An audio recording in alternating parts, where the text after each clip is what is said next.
Hello, আসসালামু আলাইকুম everyone. তো সবাই কেমন আছেন? আশা করি ভালো আছেন। আজকে আপনাদেরকে বুটের ডাল দিয়ে মুরগির পা গিলা কলিজা দিয়ে রান্না করে দেখাবো। তো দেখুন, এখানে মুরগির পা ঘিলা কলিজাগুলো আমি ধুয়ে নিয়েছি, আর এদিক দিয়ে বুটের ডালগুলো 50% সিদ্ধ করে নিয়েছি, আর এদিক দিয়ে আমি চিকেনের তেল নিয়েছি, পেঁয়াজ কুচি করে নিয়েছি।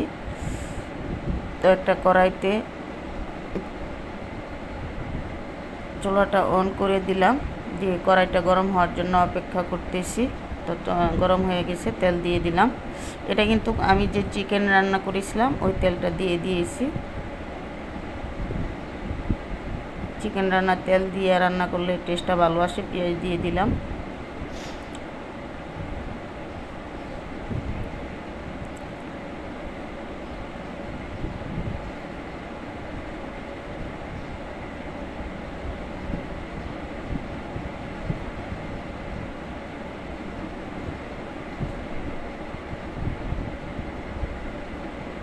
দিয়ে দিলাম আদা রসুন পেস্ট পরিমাণ মতো।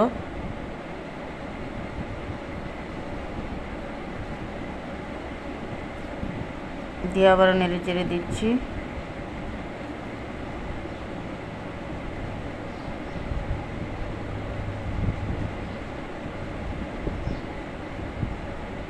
দিয়ে দিলাম স্বাদ অনুযায়ী লবণ।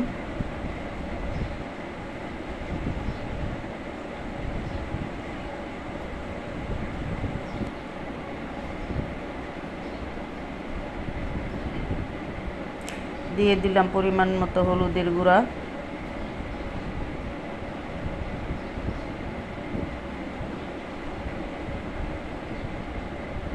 দিয়ে দিলাম পরিমাণ মতো মরিচের গুঁড়া।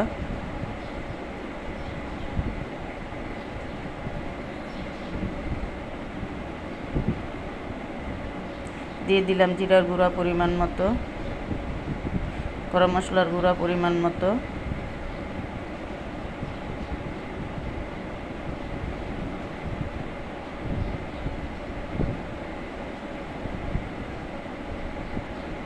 একটু পানি দিয়ে দিলাম। পানিটা দিয়ে আমি মশলাটাকে ভালো করে কষিয়ে নিব। আর তরকারি রান্নার ক্ষেত্রে বলেন, চিকেন রান্নার ক্ষেত্রে বলেন না কেন, মশলাটা কষিয়ে নিলে কিন্তু টেস্টটা ভালো আসে। তো দেখুন, আমার মশলাটা কিন্তু কষানো হয়ে গেছে, তেলটা উপরে উঠেছে। এই পর্যায়ে আমি কলিজা ঘিলা মুরগির দিয়ে দিলাম। এখানে কিন্তু কলিজা ঘিলা, তারপরে যেটাকে ধোর বলা হয়, ওইটাও আছে। তো সবগুলো দিয়ে আমি নেড়ে চেড়ে দিচ্ছি ভালো করে, যাতে নিচে লেগে না যায়। আর নিচে লেগে গেলে কিন্তু খেতে ভালো লাগবে না।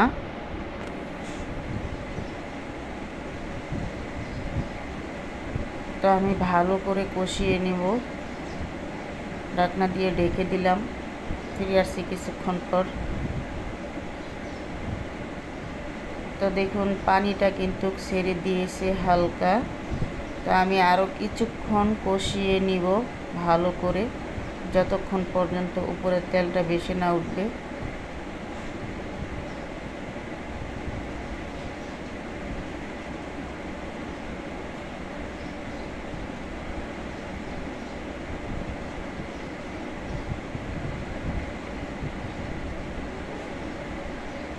দিয়ে দিলাম গোলমরিচের ফাঁকি পরিমাণ মতো। আবারও ভালো করে নেড়ে চেড়ে মিক্স করে নিচ্ছি।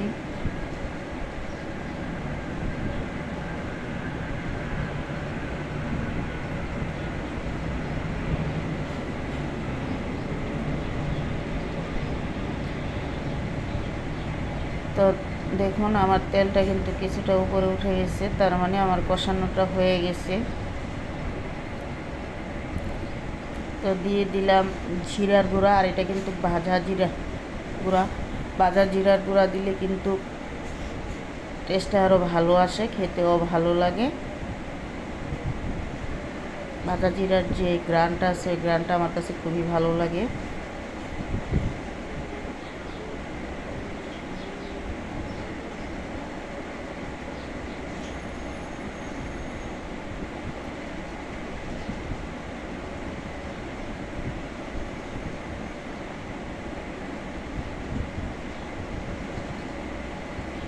দিয়ে দিলাম ডালগুলো।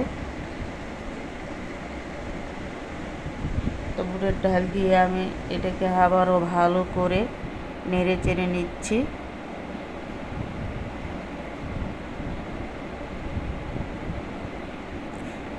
আর আপনারা বুটের ডালটা 50% সিদ্ধ করে নেবেন, তাহলে কিন্তু রান্নাটা খুবই সুন্দর হবে। ডালটা গলেও যাবে না, আবার কমও সিদ্ধ হবে না, পারফেক্টলিভাবে হবে। তো দিয়ে দিলাম লেবুর রস সামান্য পরিমাণে, কারণ আমি একটু টেস্ট করে নিয়েছিলাম, আমার মনে হচ্ছে জালটা বেশি হয়ে গেছে, এর জন্য কিন্তু আমি লেবুর রসটা দিয়ে দিয়েছি। আরেকটা কথা, আপনাদের রান্নার ক্ষেত্রে যদি লবণ ঝাল বেশি হয়ে যায়, তাহলে আপনাদেরকে একটা টিপস শিখিয়ে দেই। আপনারা যদি এই কাজটা করেন, তাহলে কিন্তু দিয়ে দিলাম পরিমাণ মতো পানি।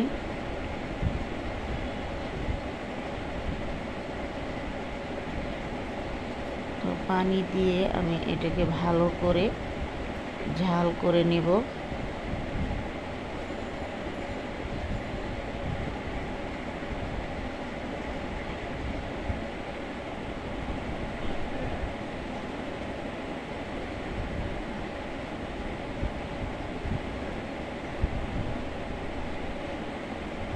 ঢাকনা দিয়ে রেখে দিলাম।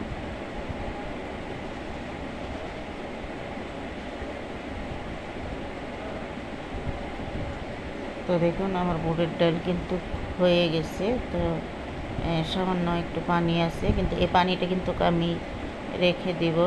যদি এই পানিটা না রাখি, তাহলে কিন্তু আমার বুটের ডাল কিন্তু অনেকটাই শুকিয়ে যাবে, কারণ ডালে কিন্তু পানি টানে।